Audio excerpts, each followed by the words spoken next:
시작.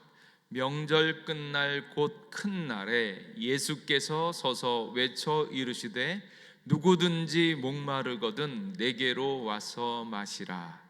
나를 믿는 자는 성경의 이름과 같이 그 배에서 생수의 강이 흘러나오리라 하시니, 이는 그를 믿는 자들이 받을 성령을 가리켜 말씀하신 것이라.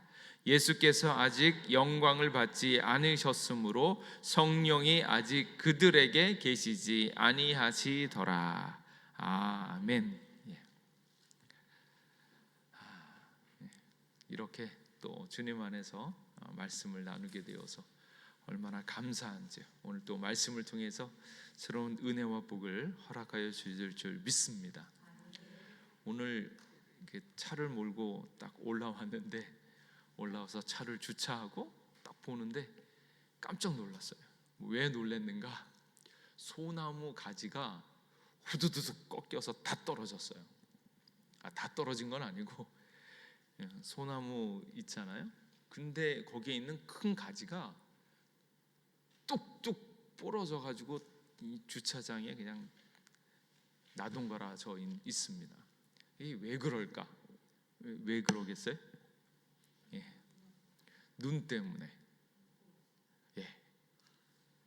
눈이 며칠 사이에 이렇게 왔는데 내리니까 이게 좀 이렇게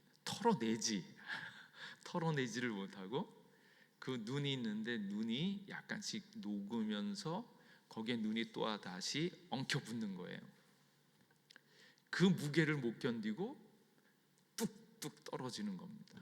이제 그걸 보면서 작은 것 같지만 눈이 뭐 얼마나 무겁겠습니까? 웬만하면 다 떨어질 것 같은데, 날씨의 영향 탓에 그 눈 덮인 거기에 또 다른 물결이 이렇게 묻으면서 엉키면서 그 무게를 견디지 못하고 그게 뚝 떨어지는 겁니다. 꺾이는 겁니다. 그걸 보면서 우리들의 삶 자체가 예수 그리스도의 보혈로 더럽고 추한 모든 것들이 그때마다 날마다 완벽하게 깨끗해질 수 있기를, 주의 보혈을 의지할 수 있기를 주님의 이름으로 축복합니다. 근데 이제 세월이 지나면서 그것을 떨어내지 않으면 어느 순간에는 그 죄들이 쌓여서 와장창 무너지는 거죠. 그래서 작은 죄라 할지라도 이렇게 가만히 내버려 두지 마시고 매 순간마다 주님 앞에 오셔서 예수님을 더욱더 의지하고, 그러므로 말미암아서 죄에 눌린 삶, 죄의 결과로 당하는 삶 살지 마시고 우리들의 죄의 습관과도 같은 것들 다 내어버려서 예수님의 복음의 빛을 누릴 수 있기를 주님의 이름으로 축복합니다. 오늘 있는 말씀 가운데 예수님께서 외쳐 이르시되, 여기에 또 큰 은혜가 있어요. 예수님께서 외쳐서 이르시되 누구든지 목마르거든 내게로 와서 마시라. 누구든지 목마르거든 내게로 와서 마시라. 저는 주님의 택한 자녀들이 주님 앞에서 목마른 자 되시기를 주님의 이름으로 축복합니다. 그냥 나는 이대로 좋습니다 이렇게 와서 이렇게 앉아 있는 분도 좋지만, 목마른 자요, 문제가 있어서 걱정이 있어서 목마른 자도 있지만, 그 모든 것들이 다 주님께서 해결해 주셨음에도 불구하고 그 찬란하고 아름다운 하나님의 복에 대해서 얼마나 하나님이 부여하신가, 그 은혜가 많은가 하는 것을 아는 사람은 주님 앞에 와서 다시 주님 저에게 복을 주십시오, 나는 주님의 은혜에 목마릅니다, 그렇게 목마를 수 있다라는 거예요. 그래서 꼭 문제가 생겨서 목마르지 마시고 은혜의 더 큰 복을 바라면서 목마른 심령 되시기를 축복합니다. 그리고 나를 믿는 자는 성경의 이름과 같이 그 배에서 생수의 강이 흘러나오리라. 그 배에서 생수의 강이 이렇게 넘쳐나는 거예요. 흘러나는 거예요. 저희들이 예수님을 알고 주님 앞에 와 있지만 이제 우리가 배워야 하는 것은 무엇인가 하면 우리 속에서 생수의 강이 흘러나오는 것을 경험하는 겁니다. 그러니까 이제 폭포수와 같은 은혜 내가 받았습니다, 여기서 머무는 것이 아니라 성령의 역사가 내 안에 있어서 내 배에서 생수의 강이 흘러나올 수 있는, 언제든지 복음이 퐁퐁퐁퐁퐁 흘러나올 수 있는 그 은혜를 받는 겁니다. 그래서 여러분의 심령 가운데 생수의 강이 흘러나올 수 있기를 주님의 이름으로 축복합니다. 그 은혜가 있는 거예요. 그래서 가장 첫 번째로는 목마른 자, 무엇에 목마른가 하는 거예요. 그래서 지금 오늘 같이 나눌 수 있는 이 말씀에 보면 목마른 자들의 이야기가 나옵니다. 첫 번째로 나온 사람이 사마리아 여인이죠. 이제 이 제목이 뭔가면 아웃사이더 앤 인사이더예요. 오늘날로 이야기를 하면 인싸와 아싸 이렇게 얘기할 수 있는데, 인싸는 사회에서 인정을 받고 높은 고위층의 사람이면서 기득권을 가지고 있는 사람. 그러니까 많은 사람들이 바라볼 때 저 사람은 훌륭한 사람이야, 저 사람은 성공한 사람이야, 전 사람은 정말 사회에 있어서 굉장히 중요한 사람이야, 능력 있는 사람이야, 이렇게 바라보고 있는 그런 사람, 그 사람이 있고, 이제 아싸는 무엇입니까? 변두리에서 중앙 가운데로 들어오지 못하고 있는 조금은 버림받거나 소외되어진 외부인들을 이야기하죠. 그 해방일지라고 하는 그 드라마를 보면 내부인들은 어디에 살아요? 서울에 살고, 외부인들은 어디에요? 전철을 타고 들어오고 있는 경기도에 있는 사람들, 출근을 하려고 그러면 항상 멀리서부터 들어오고 있는 사람, 그게 외부인들이죠. 그러니까 왠지 사회에서 서울의 땅값도 비싸고 건물값도 비싸니까 여기에 들어오고 싶은데 아직도 들어오지 못하고 있는 아웃사이더, 외부인과 같은 그런 상황이 있다라는 거예요. 근데 그 사람들이 이렇게 살아가고 있는, 인싸와 아싸가 다 같이 어울려서 살아가고 있는데, 이제 사람들은 어떤 생각을 합니까? 나도 인싸가 되었으면, 돈 많이 벌고 성공한 사람, 능력 있는 사람, 권력이 있는 사람, 그리고 사회에 정말로 중요한 사람, 기여할 수 있는 사람, 꼭 필요한 사람, 이런 사람이 되고 싶어하는 마음들이 있고, 이제 그렇지 않은 사람들, 그 사람들을 보면서 불쌍히 여기는 그런 마음들이 있죠. 근데 오늘 있는 이 성경 본문에는 이 두 사람을 동시에 등장을 시켜놨어요. 그래서 인싸, 최고의 기득권과도 같고 인정을 받고 있는 니고데모, 그리고 상대적으로 사회적으로 이렇게 소홀히 여김을 받거나 이렇게 아웃사이더, 외부인과도 같은 그런 사람으로 여기는 사마리아 여인을 딱 갖다 놨습니다. 근데 요한복음에 보면 3장에는 도덕적 고위층 니고데모가 나와 있고요, 4장에서는 외부 소외층 그 사람을 갖다 놨습니다. 복음서에서 이 두 사람을 그대로 등장시킨 데는 나름대로 감추어진 의미가 있다. 이 두 사람의 공통점이 뭘까요? 우리가 여기에서 이제 팀 켈러 목사님이 요 두 사람을 갖다 놓은 그 이유가 있는데, 사람들은 아웃사이더에서 인사이더가 되고 싶어하고, 사회적으로 보면 성공한 사람, 능력 있는 사람, 권위 있는 사람, 그리고 상대적으로는 우리는 부족하고 연약한 사람, 이렇게 도덕적으로 흠이 있는 사람, 이렇게 되어서 이런 것들에 대해서 관심을 많이 가지고 있는데, 하나님께서 보시는 관점은 무엇인가? 둘 다 죄인이다라는 거예요. 사람들이 바라볼 때는 인싸가 있고 아웃사이더가 있고 사회를 살아가면서 나도 저 사람처럼 되고 싶어하고 나는 왠지 눌리고 있고 막 이런 생각들을 하지만, 하나님께서 보시는 관점은 무엇인가 하면 그런 계층도 아니고 학력도 아니고 그 모든 것들을 뛰어넘어서 그들에게 보여지고 있는 바는 무엇인가 하면 죄와 죄인의 관계, 그것으로 보신다라는 거예요. 그래서 이 둘 사이의 공통점, 여기에 확연한 관점의 차이가 확 생기죠. 사람들은 높아지고 싶어하고 많이 배우고 싶어하고 중요한 사람 되고 싶어하고 이런 것들에 대해서 관심을 가지면서 사회에서 움직여가고 있지만, 사람들이 보고 있는 관점은 그런 관점이지만 하나님의 눈에서 보면 모두 다 죄인이고, 우리들 또한 사람들을 바라볼 때 하나님이 있는 사람, 하나님이 없는 사람, 은혜를 아는 사람, 은혜가 없는 사람, 죄가 있는 사람, 예수 그리스도를 의지하는 사람, 그 모든 것들에 대한 관점이 그러한 눈으로 싹 바뀌는 거예요.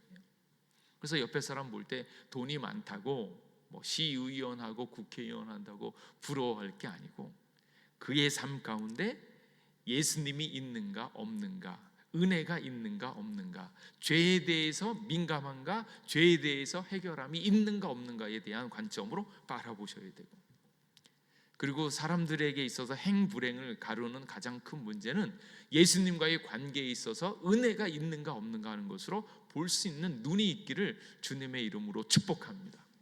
그러니까 돈 많다고 부러워하지 마시고, 그리고 돈 많은 사람, 성공한 사람 되려고 애쓰지 마시고, 예수님 안에서 은혜가 있으므로 완벽하고 충족된 은혜를 누릴 수 있기를 주님의 이름으로 축복합니다.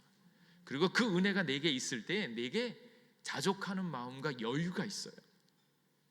왠지 이제 교회 다니면서도 계속적으로 이렇게 갈급함이 있잖아요.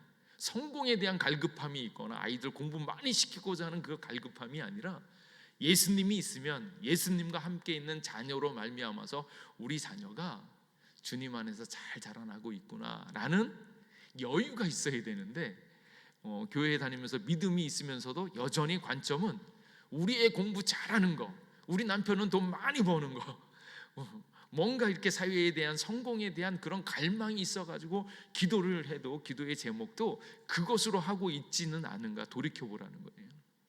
근데 진짜 가치 있고 좋은 것은 어디에 있는가? 여기에서 인사이더 아웃사이더, 사람들은 그렇게 보면서 기죽고 또 잘난 척하고 막 이렇게 어울려가지만, 하나님의 관점에서는 그게 아니고 영원한 하나님의 나라와 하나님의 가치가 그 사람을 통해서 어떻게 펼쳐지는가, 그것은 곧 죄의 문제와 은혜에 대한 문제라는 거예요.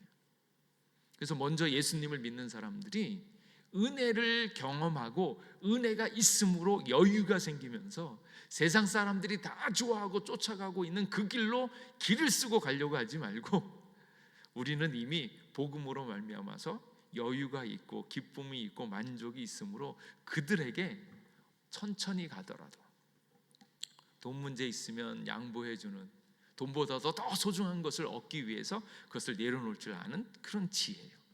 관계에 있어서도 지고 이기는 것에 매이지 말고 져주는데 그럼에도 은혜가 더 풍성한 사람. 그러니까 세상에서 보고 있는 인싸와 아싸의 그 구분을 뛰어넘는 하나님의 놀라운 은혜가 있을 수 있기를 주님의 이름으로 축복합니다.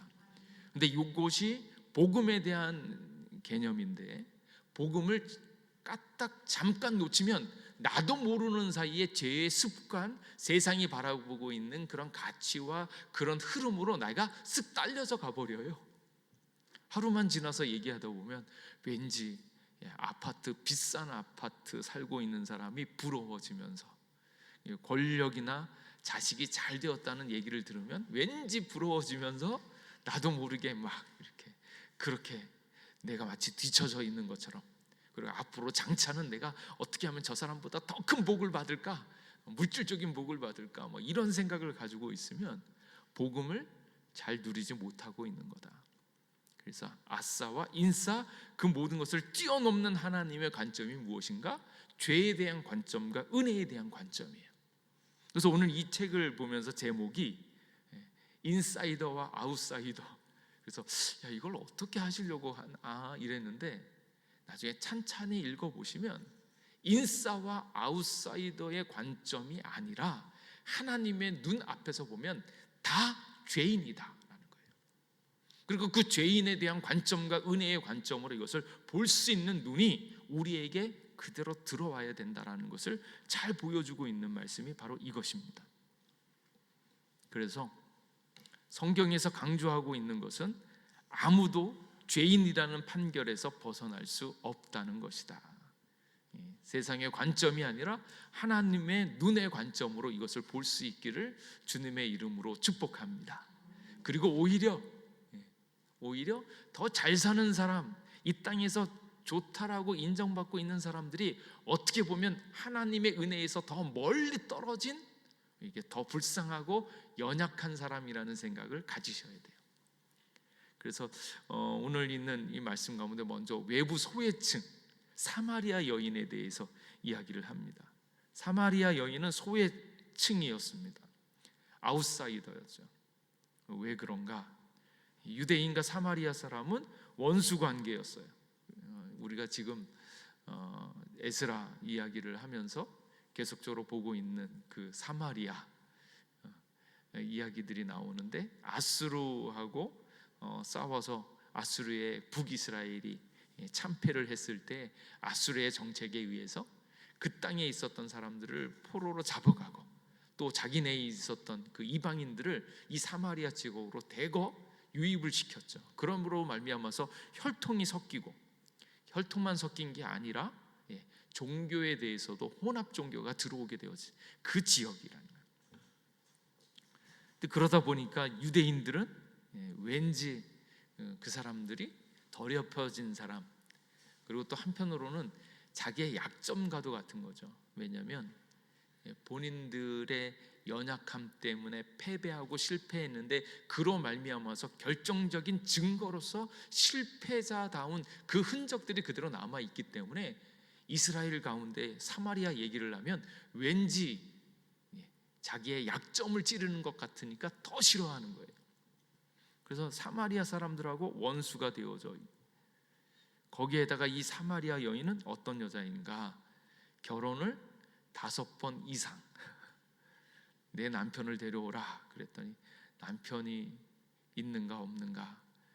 남편이 5이 있었는데 지금 남편도 네 남편이 아니다, 이렇게 얘기를 하는, 그 얘기를 모르면 이 여인이 여러 가지 것을 이렇게 생각해 보면 예뻤을 것 같고 능력이 많았을 것 같고 욕심도 많거나 야심도 있었을 것 같고, 그러니까 결혼하고 실패했는데 또 다시 시도하고 또 다시 시도. 근데 이것을 반복하면서 도덕적으로 깨끗하고 정결하다라는 느낌을 갖지 못하도록 그 사회에 있어서는 소외층이었다라는 거예요. 그래서 예수님께서 이 사회적으로 도덕적으로 소외층인 이 여자에게 찾아오셨다. 근데 예수님께서, 유대인 남자 예수님께서 사마리아 여인에게 다가가신 것은 정상적인 방법이 아니라 어떤 과감한 접근이었어요. 이 부분을 찬찬히 이제 생각해 보면 예수님께서 왜 다가오셨을까? 흠 많고 목사가 돼서 이렇게 가다가 어떤 이렇게 능력 있고 예쁜 여자한테 가서 얘기를 하면 이렇게 쭈삣쭈삣해요. 괜히 오해는 받지 않을까? 왜 멀쩡한 남자가 좀 예쁘장하게 생긴 여자한테 말을 걸까? 그러면 지나가는 사람들이 뭐라 그러겠어요? 저 사람 좀 이상하다, 또 뭔 수작을 벌이는 거냐, 이렇게 오해를 충분히 살 만한 그런 자리예요. 그런데 예수님께서 거기에 낯선 여자에게 공공연히 말을 거는 것, 그것 자체가 굉장히 흠이 되거나 수치를 당할 만한 그런 일이었는데, 이 예수님께서 그것을 뚫고 그에게 다가가서 말씀을 거셨다라는 거예요. 그래서 예수님의 접근은 인종 장벽, 문화 장벽, 성별 장벽, 도덕 장벽 등 둘 사이에 존재하는 모든 장벽과 선을 일부러 뛰어넘었다라는 거예요. 뛰어넘었다. 예수님께서 이 땅 가운데 오신 것 자체도, 하늘을 버리고 이 땅 가운데 오신 것 자체가 선과 벽을 뛰어넘는 하나님의 선택이었죠. 왜 그러셨을까? 그것을 찬찬히 묵상하면서 그 마음을 여러분께서 느끼시면서 감사할 수 있기를 바랍니다. 왜냐하면 왜 그러겠어요? 그 힘들고 어렵고 아파하고 있는 사람에게 예수 그리스도를 전하고 싶어하는, 예수님의 생명을 주고자 하는 그 마음에 간절함이 있는 거예요. 창피를 당하느니 그래서 얘는 살려야겠다라고 하는 마음이요. 그래서 선을 넘는, 창피를 무릅쓴 그 시도는 하나님이 그만큼 우리를 사랑하고 우리를 책임져 줄 수 있는 유일한 길이다라는 것을 보여주고 있습니다. 그러니까 영혼을 구하려고 할 때, 진짜 사랑한다고 할 때 창피를 물어설 수 있는 예수님의 마음이 그대로 드러난 거죠. 그리고 두 번째 모습은 무엇인가 하면, 예수님의 특별한 모습, 그건 뭔가 하면 그녀를 따뜻하게 대하시면서 그녀의 잘못을 지적하신다라는 거예요. 그래서 그분의 대화법은 부드러우면서도 절묘합니다. 그러면서 하시는 말씀이 뭐예요? 네 남편을 데려와라, 이제 그 말씀도 하시고, 내가 누구인 줄 알았더라면 내가 나에게 생수를 구하였을 것이요. 그러니까 여인이 지금 우물가에 온 이유는 무엇입니까? 물을 뜨러 왔죠. 근데 예수님이 그녀에게 다가왔을 때 그 물을 뜨고 있는 모습에서 무엇을 보았냐면, 그의 영혼이 예수님이 없어서 망해가고 있고 그의 마음 가운데 영적으로 목말라하고 있는 그의 심령을 예수님이 보신 거예요. 그래서 니고데모와 여기 있는 이 사람들은 둘 다 죄인이라고 하는 큰 특징과, 또 한 가지는 그의 마음속에 영원을 사모하는 마음, 하나님을 향한 뜨거운 목마름이 있었다라는 것을 딱 보는 겁니다. 그래서 이 주님 앞에 나온 이들이 주님으로 채워줄 수밖에 없는 그런 영적인 목마름, 간절한 목마름이 있기를 주님의 이름으로 축복합니다. 근데 여기 있는 지금 이 여인 같은 경우에는 지금까지 살아온 나날들이 기구하다는 거예요. 실패하고, 무엇에? 좋은 남자를 만나면, 나를 든든히 지켜줄 수 있는 남편을 만나면 행복해질 거라고 생각을 하면서 남편을 만났는데 거기에 실패하고, 그럼에도 불구하고 포기할 수 없어서 또 다시 결혼하고 또 실패하고, 그러니까 정말로 괜찮은 사람, 행복한 삶, 무언가 영원에 잇대어져 있는 정말로 큰 행복을 위하여 목말라 하고 있는 그의 심령이 보이는 겁니다. 그러니까 그 목말라 하고 있는 그 모습에 예수님께서 그 사람의 심령을 딱 보시는 거예요. 그래서 네가 나를 알았더라면, 네가 지금 실패하고 낭망하고 어쩔 수 없이 살아가고 있는 그 모습 가운데서 정말로 그것을 해결해 줄 수 있는 영적인 해결자인 예수님을 알았더라면 넌 그렇게 못 있을 거다라는 거예요. 다시 돌아와서 생각해 보면, 여러분들이 실패를 하고 나서야 하나님밖에 없구나라는 것을 깨달으면 얼마나 안타깝겠습니까? 그래도 결혼 5번씩 해본 사람 없잖아요. 그러니까 또 막말로 이렇게 얘기해. 결혼 5번 정도 해보지도 않은 사람은 사마리아 여인의 그 마음에 대해서 말도 하지 마.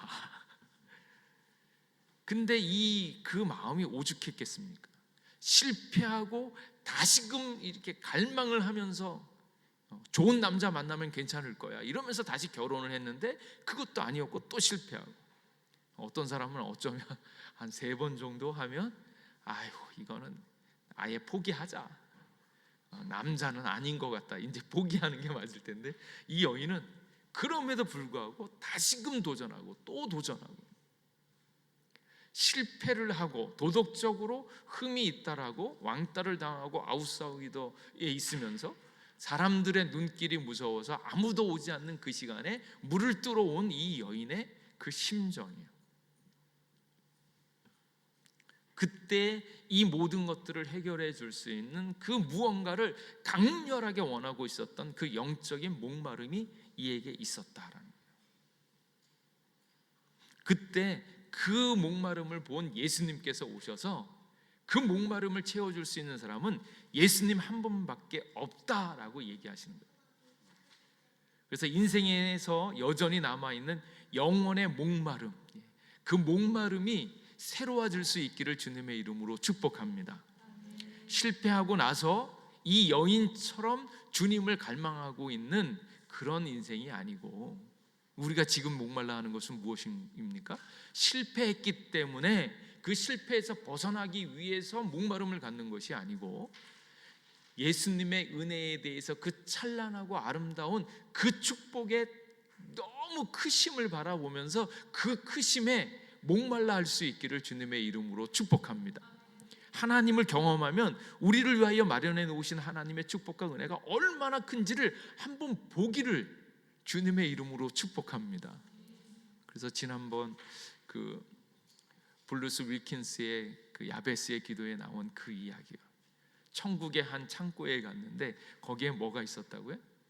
안 봤으면 좋을 만한, 왜냐면 그걸 보기만 하면 아유 내가 바보같이 왜 그랬을까라고 얘기할 만한 그거예요. 그건 뭔가 하면 주님이 우리에게 주고자 하는 그 축복과 은혜가 너무 크다는 거예요. 그 세계를 바라보면서, 아니 나는 예수님 믿으니까 천국만 가면 다 됩니다. 그렇지 않거든요. 또 천국 가면 뭐 하려고요? 천국 가면 뭐 하얀 가운 입고 날마다 찬송만 한다고요? 그렇지 않거든요. 주님 앞에 갔을 때 주님을 만나고 주님의 놀라운 은혜를 경험하면서 사람을 만날 때마다 그 사람들을 바꾸어내면서 그 사람들에게 참 기쁨과 즐거움을 주면서 우리의 삶이 찬양이 되어지는 그 은혜와 역사요. 누구를 만나든지 그 사람에게 하는 말이 찬양이 되어지고 그 사람을 섬기는 섬김이 찬양이 되어지고 이 모든 삶 자체가 찬양이 되어지는 그 크신 하나님의 역사를 경험하게 되어지는 거, 그게 너무 좋다라는 거예요. 이제 너무너무 살기가 힘드니까 나만이라도 좀 괜찮은 삶, 이 고통과 고뇌와 실패로부터 벗어나는 것, 거기에서 머무는 것이 아니라 나로 인하여서 다른 사람들을 살려내고 역사하고 있는 그 뿌듯한 하늘의 역사를 바라보는 거죠. 그래서 우리의 영적인 목마름이 크고 놀라우신, 더욱더 아름다우신 하나님의 세계를 보면서 그것을 갈망할 수 있기를 주님의 이름으로 축복합니다. 그래서 오셔서 날마다 기도해야 되는 것, 하나님은 그토록 부자신데 왜 우리는 그토록 거지처럼 살아갈까? 하나님은 너무 위대하신 분이고 하나님은 무엇이든지 실패가 거듭되어진다 할지라도 그것 가운데서 한 줄기 빛이 보여지면서 캄캄한 흑암 중에서도 빛을 만들어내서 그것을 끄집어낼 수 있는 위대하신 하나님인데, 그 하나님을 경험하고자 하는 그런 갈망이 우리에게 있어야 된다는 거예요. 뭐 이만하면 됐지, 아니면 뭐 이렇게 작고 연약한 교회인데 뭐 더 볼 일이 있는가? 아니에요. 하나님이 작정하시면 내 인생에 얼마나 큰 복을 허락하실까? 하나님이 작정하시면 우리 예목교회에 어떤 놀라운 일들이 일어날까? 하나님께서 부어주신 그 축복과 은혜가 찬란하게 펼쳐질 수 있기를 주님의 이름으로 축복합니다. 그것을 갈망하세요. 갈망하세요. 꼭 돈이 좋은 건 아니지만 가끔 제가 심심치 않게 청년들한테 이야기하는 거야. 제발 11조 10억만 해라. 할렐루야. 그 얘기를 하는 거예요. 그 얘기는 돈이 좋다는 얘기가 아니라 우리가 받게 되어지는 그 축복의 크기 자체가 우리가 생각할 수 있는 그 차원을 넘어설 수 있는 넉넉히 모든 것을 가능케 하는 하나님의 역사가 있는 것을 깨달을 수 있기를 간절히 원합니다. 하늘의 복을 바라는데 물질적인 복이야 더 차고 넘치게 채워주실 줄 믿습니다. 그래서 이렇게 떨리는 마음으로 11조 안 해도 11조를 뛰어넘어서 11조까지 안 돼도 한 101조로 한 10억만 이라도 좀 하시면 얼마나 좋을까. 101조에 10억이면 얼마를 벌어야 돼요? 알아서 나중에 계산하시고 11조로 10억을 하시든지 100억을 하시든지 할 수 있는 축복을 받게 되어지기를 주님의 이름으로 축복합니다. 그만큼 하나님께서 우리에게 부어주실 하나님의 축복과 은혜는 하나님께 달려있기 때문에 하나님께 전적으로 매어 달리고 하나님의 복을 누릴 수 있기를 축복합니다. 근데 이 사마리아 여인은 지금 어디예요? 실패하고 아웃사이더로 자기가 꿈이고 소망이고 다 떨어지고 있는 그 상황 가운데서 그 마음 가운데 나의 상황을 고쳐주실 수 있는 분은 누굴까? 그런 목마름이 있었다라는 거예요. 근데 그것을 보고 예수님이 오셔서 이야기하신 거예요. 근데 어떤 이제 우물가의 여인은 이제 결혼에 5번 실패하고 지금 있는 남편도 없는 거와 똑같고, 그러다 보니까 아마 이렇게 바닥이라고 생각했을 거예요. 근데 많은 사람들이 이렇게 이 사람처럼 예수님을 만나지 못하는 이유는 무엇일까? 어쩌면 내가 가지고 있는 꿈 때문에. 그 꿈은 예수님으로 채워지는 것이 아니라 내가 좀 더 잘하면, 내가 무언가 잘하면 그 복을 이룰 수 있을 거라고 생각하는 사람들이 왕왕 있습니다. 그러니까 오늘 분명히 돈으로서 만족을 못하는데 아직도 돈을 채워야지만 행복할 수 있다라고 생각하는 사람은 여전히 돈에 매여서 돈을 쫓아가고 있는 사람들. 근데 그 사람이 언제 그 꿈이 깨어질까요? 모르긴 몰라도 죽을 때가 되어서는 그제서야 깨닫는 거예요. 야, 내가 평생 돈 벌려고 그렇게 기를 쓰고 돈 많이 벌려고 그렇게 애를 썼는데 돈이 별게 아니었네. 괜히 돈 벌려고 건강 잃어버리고 관계 다 깨트리고 그러면서 하나님의 복을 누리지도 못했네, 이렇게 생각할 때가 온다라는 거예요. 근데 그 세월 동안 그게 너무 아까운 것은 무엇인가 하면 나에게 진짜 행복도 못 주고 있는 그 돈 때문에 돈을 얻으려고 했던 수많은 세월들이 너무 속상하고 안타까운 거예요. 근데 그 꿈이라고 얘기하는 거, 사람들이 얘기하고 있는 세상에 있는 그 꿈 때문에, 그 꿈을 이루려고 하고 있는 수많은 세월과 노력 때문에 그의 인생이 너무 불행하게 되어진다라는 거예요. 심지어는 직장도 마찬가지예요. 직장에서 하루아침에 명예퇴직 당하면 뭐라 그래? 너무 속상하잖아요. 그러면서 하는 말이, 내가 평생을 이 직장을 위해서 애를 썼는데 도대체 이 직장이 나한테 이럴 수 있는가? 근데 분명한 것은 그렇게 내 모든 것을 책임져 줄 수 있는 직장이 아닙니다. 근데 많은 분들이 그렇게 얘기하는데 그렇지 않고, 돈이나 직장, 그것을 뛰어넘는 하늘의 가치를 쫓아야 되는데 그것을 놓쳐버리고 나면 그것 때문에 세월들을 다 허비하고 마는 거예요. 그래서 여기 있는 사마리아 여인은 이제 남편을 5씩 이렇게 지나가면서 그 모든 소망들이 하나씩 하나씩 꺾여지는 것을 경험하면서 이제 주님을 만나는 입장에 들어왔다라는 거예요. 그래서 이 사마리아 여인의 가장 큰 특징은 목마른 자, 심령의 목마른 자가 되었다라는 거예요. 그리고 4번째, 핵심 내부의 고위층에 또 다른 사람을 등장시키는데 그 사람은 니고데모였습니다. 그러니까 니고데모는 도덕적으로 내부자였죠. 훌륭한 사람, 그리고 예수님께서 이 사람을 만나서 이야기하는 예수님의 태도는 무엇이었냐면 강경하고 직접 직선적으로 말씀하시는 거예요. 많은 사람들이 이렇게 가난하고 힘들고 어려운 사람들은 뭐예요? 주님 앞에 와서 이 사람은 거듭나야 된다, 너무 살기 힘드니까 예수님 만나야 된다, 이렇게 이야기를 하는데 그런 사람들만 예수님이 필요한 게 아니고 여기에 있는 고위층에 있는 사람들, 이성과 성공, 수양과 도덕성, 그리고 신앙을 갖추었고 또한 열린 사고까지 나왔어요. 그래서 자기가 원하는 것들을 얻지 못하니까 예수님이라면 가능하지 않을까? 그런 열린 사고를 가지고 와서 이야기를 들을 정도로 개방적이면서 좋은 사람이었다라는 것을 얘기해 주죠. 그런데 예수님께서 그에게 과감하게 딱 던지시는 거예요. 네가 거듭나야 되겠다. 네가 땅에서 있는 것들로 움직여가고 땅에서는 괜찮은 사람이라고 얘기하지만 결코 너는 죄인을 벗어버릴 수 없다. 너는 거듭나야 된다. 하늘로부터 거듭나야 된다. 그 말씀을 주시는 거예요. 예수님께서 그를 향해 이렇게 말씀하신 이유는 우물가의 여인은 그 삶에 있어서 만족함이 없음을 지적하는 거예요. 그걸 지적한 거와 똑같이 니고데모의 삶에 있어서는 교만한 자기 만족을 지적하신 겁니다. 그래서 니고데모와 같은 사람에게 있어서는 이것은 파격적이고, 예수님은 그의 영적인 실상이 뒷골목의 포도나 매춘부와 똑같다라고 이야기합니다. 왜 똑같습니까? 둘 다 죄인이라는 거예요. 둘 다 죄인이라는 거예요. 모든 인간은 사람들이 보기에는 인싸가 있고 아웃사이더가 있고 이렇게 볼지 모르지만 하나님의 관점에서 보면 똑같이 하나님의 의에 이룰 수 없는 죄인이다라는 사실을 바라보고, 그들의 삶이 왜 고생스러운가, 왜 불행해 있는가? 그들의 죄 때문이라는 것. 더 확대돼서 보면 이 세상에 왜 문제가 많은가? 그토록 애를 쓰고 머리가 좋고 개발을 시키고 돈도 많이 버는 사람들이 있음에도 불구하고 왜 이 세상에 문제가 많은가? 그것은 진리이신 하나님을 떠나서 스스로 그 행복을 만들려고 애를 썼던 그런 죄악 때문이다라는 거예요.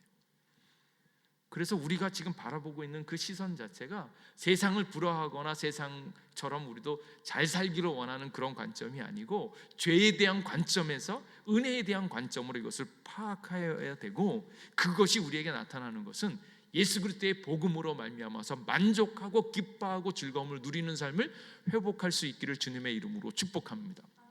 근데 많은 사람들이 이것이, 이 복음이 나의 삶을 완전히 바꾼다라는 것을 경험하지 못했기 때문에 교회에 와서 여전히 기도하고 말씀을 보지만 그의 삶의 목적은 돈 많이 버는 거, 남들보다 높아지는 거, 똑똑해지는 거, 여기에 관심을 너무 많이 두고 있는 삶이 그대로 남아 있으니까 복음을 누리지 못하는 거예요. 근데 가난한 사람이 예수님을 믿어서 행복해 되기를 원하는 것처럼 정말로 괜찮은 사람들 자체도 예수님의 은혜로 채워지면서 하늘의 가치를 바라는 삶으로 완전히 바뀌어야 되고, 예수님 때문에 행복을 누리면서 즐거워하는 삶이 회복되어져야 된다는 거예요. 그래서 도덕성과 신앙을 흠잡을 데 없는 니고데모나 길거리 노숙하는 마약 중독자나 둘 다 하나님 보시기에는 똑같이 잃어버린 존재이며, 이들 모두 처음부터 다시 양쪽 다 거듭나야 한다라는 거예요. 그렇지 않으면 그들이 바라보고 있는 그 꿈이 그들을 삼키고, 그들이 바라보고 있는 돈이 그들을 삼키고, 그들이 애써서 잡고 있는 것들이에요. 우리 사마리아 여인은 자기가 실패했다라고 하는 그 낙담이 자기를 삼키는 거고, 이 여기 있는 니고데모는 자기가 지금 높은 사람, 권력이 있는 사람, 똑똑한 사람, 돈 많은 사람, 나름대로 성공했다고 하는 그 모든 내용들이 오히려 니고데모를 삼키는 거예요. 그러나 그들이 가지고 있는 것, 그것 때문에 결코 행복할 수 없고 영적으로 목마를 수밖에 없는 그런 처지에 있다라는 거예요. 그래서 생명은 값없이 주시는 하나님의 은혜로 되어지는 것임을 믿으시기 바랍니다. 그래서 예수님이 이렇게 말하는 것은 두 사람 다 똑같이 죄인이다. 근데 이때 여러분의 삶을 찬찬히 바라보면 어느 때 은혜 얻기가 쉽습니까? 하나님이 그래서 자꾸 이 방법을 쓰시는 것 같은데, 교회에서는 열심히 이제 성도들에게 하나님의 은혜를, 복음을 잘 가르쳐야 되는 부분이 이것 때문인데, 이게 성도님들이 은혜를 받으면서 하나님의 계시를 깨달으면서 하나님의 찬란하고 풍성하신 은혜를 점점 바라면서 영적으로 점점 성숙해지는 것에 쭉 나가야 되는데, 그러지를 못하고 그 자리에 머물러 있으니까, 이제 그렇게 머물러 있는 사람들이 각성을 시키기 위해서 찾아오는 것이 무엇인가 하면 고난이에요. 고난. 그래서 사마리아 여인처럼 결혼에 실패를 하고, 뭐 자식의 실패를 하고, 돈에 실패를 하고, 그런 실패를 통해서 나는 안 되나 보다, 모든 소망과 꿈을 잃어버리고 난 다음에서야 주님밖에 없지, 돌아오고 있는 인생이 너무 많다라는 거예요. 그래서 교회에서 예배를 할 때, 말씀을 배울 때, 기도를 할 때 점점 주님 앞에 사로잡혀서 나 자신을 채워주시는 하나님의 은혜와 복을 더 크게 보면서 그것을 갈망할 수 있기를 주님의 이름으로 축복합니다. 그 감각을 놓쳐버리고 그렇게 나아가지 않으면 어떤 현상이 나타나요? 실패해 봐야지만, 눈물깨나 흘려봐야지만 그제서야 주님을 찾는 사람들이 너무 많다는 거예요. 근데 오늘 있는 여기에 있는 사람을 보면 니고데모가 더 심각합니다. 우물가의 여인은 모든 도덕적 규율을 어기고 쾌락과 행복을 추구하는 갈망함과 아울러 그것 때문에 주님 앞에 나오게 되어지지만, 니고데모는 율법을 온전히 지켜서 자기가 행복해지려고 하는, 그래서 자기 스스로 구주가 되거나 주님이 되려고 하는 종교적 방법, 그것 또한 죄라는 거예요. 우리에게 있어서 가장 심각한 병이 이것입니다. 예수님을 통하여 하나님의 놀라운 은혜와 복이 와야 되는데, 그렇지 않고 내가 깨끗해지고 내가 율법적으로 완전해지면서 내가 하나님처럼 내가 복을 만들어낼 거라고 하는 그 하고자 하는 그 많은 수고와 노력들이 오히려 죄가 되어질 수 있다라는 거예요.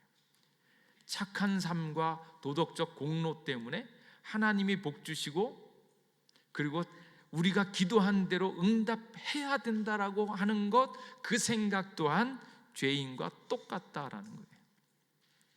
그러니까 내가 착한 행실을 만들었을 때 내가 하나님께 인정을 받게 될 거라고 생각하거나, 내가 열심히 11조하고 충성되이 했을 때에 하나님께서는 당연히 내 기도를 가장 우선적으로 들어줘야 된다라고 생각하고 있는 그런, 내가 한 것에 대한 응답을 그대로 내가 끌어당길 수 있다라고 생각하는 것 자체가 죄와 똑같다, 그 얘기를 하는 겁니다. 그래서 신앙 없는 사람은 성적인 것이나 돈이나 권력에서 얻으려고 하는 거, 그런 의미를 얻으려고, 안전을 얻으려고 하고 있는 것, 또 다르게 종교인들은 자신의 착한 도덕성과 노력을 통해서 구원이라고 하는 그 의미의 안전을 얻으려고 하는 그것 또한 감추어진 교활한 방법이다라는 거예요. 그래서 니고데모도 은혜가 필요한 사람이고, 사마리아 여인도 은혜가 필요한 사람이고, 똑같이 은혜가 필요한 사람이다, 그렇게 이야기합니다. 그리고 어떤 사람들은 이렇게 얘기하죠.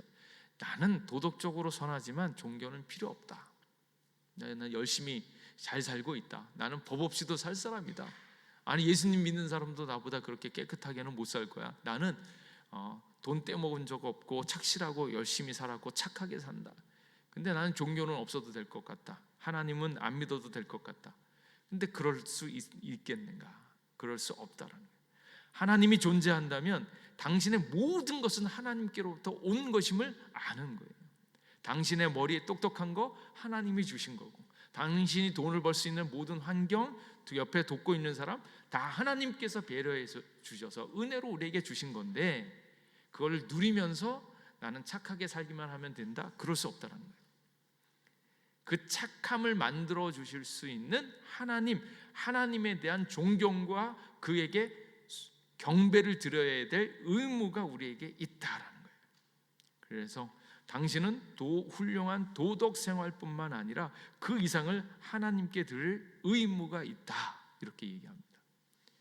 그래서 어머니, 아버님을 통해서 내가 생명을 얻었잖아요. 그러니까 어머님이 늘상 하시는 말씀이 너는 똑바로 살아야 된다, 선하게 살아야 된다, 착하게 살아야 된다. 그 말씀을 들으니까 나는 어머니는 뭐 상관없고 아버지도 상관없고 그냥 착하게만 살면 된다, 선하게 살면 된다, 거기서 멈출 수 없다. 왜냐하면 당신의 모든 것이 어머니로부터 오고 어머니의 뜻이 있다면 그 어머니를 존중히 여기고 어머니를 사랑하고 효도할 의무가 있는 것처럼, 하나님으로부터 온 모든 것을 누리고 있다면 당신은 하나님에게 드려야 할 경배와 존중이 있다라는 거예요. 그러니까 착하게 사는 것으로만 나는 다 된다, 그럴 수 없고요. 이 세상과 그 착함을 만들어 주신 하나님께 대한 당연한 의무가 있는데, 그것이 바로 하나님을 사랑하고 섬기는 거라. 그래서 당신이 아무리 착한 사람일지라도 하나님을 하나님으로 받아들이지 않는다면 니고데모나 사마리아 여인과 똑같은 유죄이다. 스스로 자신의 구주와 주님이 되었기 때문이다라는 거죠. 그러므로 잘못된 부류의 구원과 가짜 구주를 그만 의지해야 된다. 이 모든 것을 해결해 주시는 예수님을 만남으로써 이 모든 것들이 해결되어질 것을 믿으시기 바랍니다. 그래서 오늘 있는 말씀 가운데 큰 날에 예수께서 서서 외쳐 이르시되 누구든지 목마르거든 내게로 와서 마셔라. 나는 뭐 이미 예수님을 믿은 지 오래됐으니까 괜찮겠지. 아닙니다. 뭐가 있어야 된다고요? 그 배에서 솟아나는 생수와도 같은 그 은혜가 있기 위해서는 다시금 예수님을 더욱더 의지하고 예수님을 사랑하고 예수님께 나아가야 되고, 예수님의 더 크고 놀라우신 그 은혜를 사모해야 된다는 거예요. 그래서 다 되었다, 나는 이미 구원받은 지 오래되어졌다, 그래서 머무는 것이 아니고 예수님을 더욱더 사랑하고 의지함으로 그 예수님의 은혜를 더욱더 크게 만드는, 크게 경험하는 그 상태로 나아가야 된다라는 거예요. 그리고 우리에게 참 만족을 주고 우리가 실수하고 넘어짐에도 용서를 베푸시는 유일하신 구세주는 예수님 뿐이다라는 거예요. 그리고 그 무엇보다도 당신의 죄를 해결하고 당신의 죄를 위해 대신 죽어줄 수도 없고 죽지도 않는, 죽어주지도 않는 것. 그래서 오직 예수님만 날 위하여 죽어주셔서 죄를 해결할 수 있고 또 날 위하여 죽어줄 수 있는 유일하신 예수 그리스도, 예수님이 진정한 복음이 되어지는 것, 그리고 그 예수님을 더욱더 의지함으로 그 복음과 은혜가 점점 새롭게 커질 수 있기를 간절히 원합니다.